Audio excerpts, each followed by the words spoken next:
Sa gitna ng laliwigan ng Dungay, matatagpuan ang isang puok na banal at sagrado, ang Our Lady of Noypoy, isang lugar ng pananampalataya at debosyon sa mahal na Birheng Maria. Kaya tara na, samahan niyo ako sa panibago kong adventure.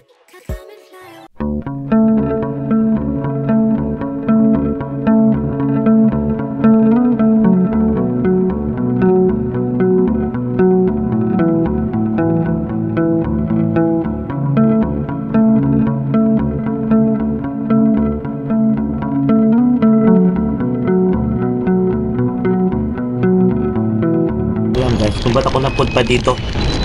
Pero isa lang masasabi ko, ang ganda ng lugar. Napakatahimik. Ang sarap sa pakiramdam. Ito palang lugar na to ay papuntang Our Lady of Noykoy. Isa itong pilgrimage sa Vietnam, especially dito sa Dong Nai. Naubod ng laki ng pilgrimage na to. Ang sarap talaga guys. Hindi ko ma-imagine ang lawak, ang ganda. Habang papunta ko sa loob, na-realize ko, ito pala ang hinahanap ko matagal na. Ngayon alam ko na kung bakit hindi ko makahanap ng camping site dito sa Benjo. Kasi ang plano niya, papuntahin talaga ako dito sa pilgrimage niya. Ang sarap, ang sweet. O, di ba? Napunta ako dito nang wala sa plano. Pero, ang saya naman, di ba? O, akalain nyo, dito sa Vietnam, na parang nasa Brazil.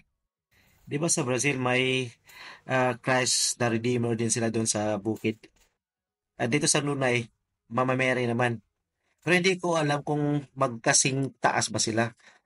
Pero isa lang alam ko guys, napaka-holy, napakaganda, napakatahimik ng lugar. Ito siguro ang isang dahilan kung bakit hindi ako makahanap ng camping site dito sa Binyo.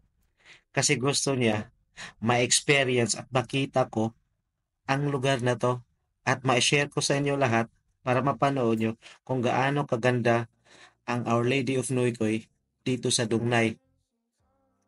Kaya guys, tingnan nyo na lang sa drone shots ko.